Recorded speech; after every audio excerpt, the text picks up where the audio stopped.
you through until 6 o'clock. A PhD student from Cumbria has won a prestigious award to help improve mental health among farmers and their families.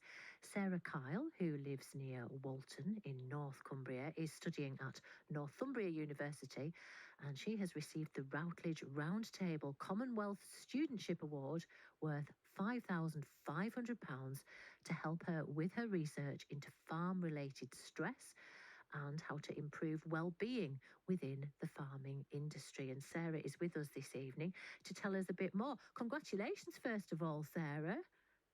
Thank you very much, and thank you for inviting me to speak with you this evening. Oh, it's our absolute pleasure. Tell us first, what's inspired you to do this research, Sarah? So I've been with my husband now for just over 20 years. He's a beef and sheep farmer, as you said, and we've seen farming highs and lows over these years, not only of our own, but of our friends, our family, and in the wider farming community. Our eldest son has just joined the farm he's finished his apprenticeship, and because he's a new entrant into farming, the sort of entire topic of farmer wellbeing became sort of very personal and very important to me, and it was something I wanted to look at being able to improve. So how have you gone about this then, Sarah? Because I could imagine you'd have a natural advantage in some ways as being a bit of an insider, shall we say?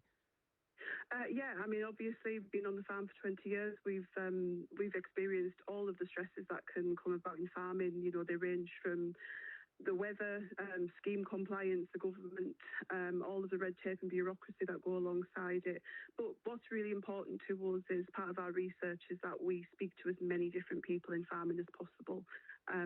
We are talking to farmers in person. We were at an event in Carlisle last week to do so, and we're conducting lots of online research as well to make sure that what we are producing is farming relevant and is led by farmers and is able to be relatable to them.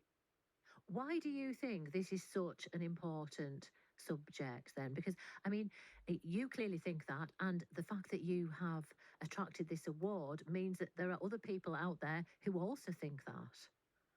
Yeah, I was over the moon when we won the award because I think it gives recognition to the fact that this is a really important topic.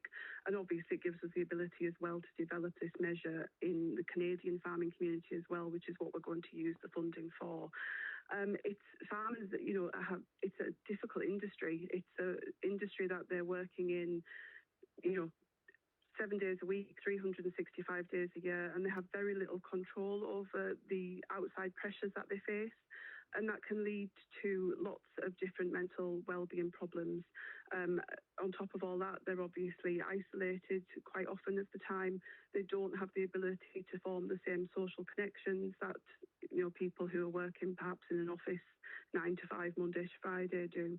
So it's really important that we offer them as much support as possible to build resilience and to improve their wellbeing.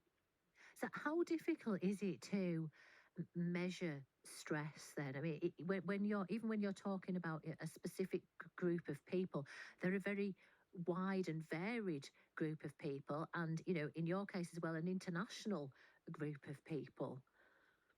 Yes, I mean, we've all filled in the scales, where you tick from 1 to 5 to, say how you're feeling about something. And there are measures out there that measure farm stress in the same way. What we want to do with our measure of farm stress is to take it a little bit further. We don't just want to look at the causes of farm stress. So what we don't want is to end up with a list that says the weather, the government, red tape and bureaucracy are the leading causes of farm stress. Because in all honesty, with the best will in the world, we can't change a lot of those. So what our measure is going to do is going to take that a step further and look also at the impacts of farm stress. So we're going to be asking within the same scale how that stress is making a person feel, act and behave, so that we can look at providing this information to the people who make the policies and interventions so that we can actually help people manage the feelings. So if the weather is completely out of our control, for example, we know that we can try and help people deal with how it feels when we lose control. And so that's what we're going to be doing. The way that we're trying to do that is by, as I said, we're working with lots of different farmers, and not just farmers, but all members of the farming community. It's really important to us that we look at employees, farm workers, people in allied industries, such as those who work in auction marts or feed representatives. And we're also really keen to make sure that we look at farm women as well.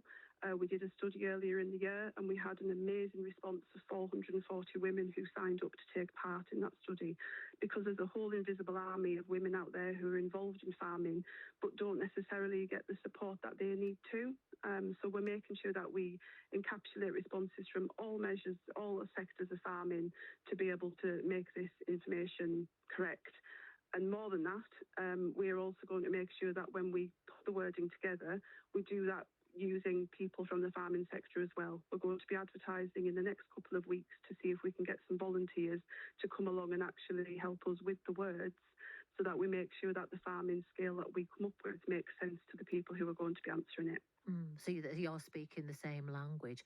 Just Yeah. finally, Sarah, I mean, how are, well, your friends, your family, you've got lots of farming connections, and other members of the farming community that you have come into contact with.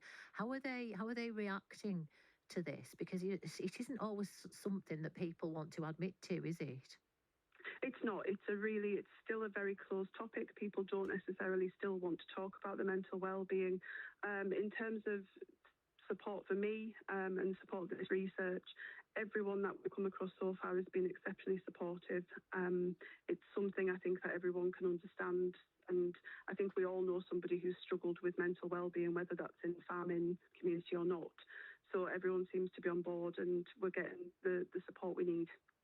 Sarah, it's been so interesting talking to you this evening. I know this is a long project, so hopefully we'll talk to you again and find out how it develops. But congratulations again on your award, Sarah Kyle, who has just received a quite substantial award to continue with her PhD research into farm-related stress and improving well-being within the farming industry. Let's be honest, who hasn't cried whilst watching the repair shop?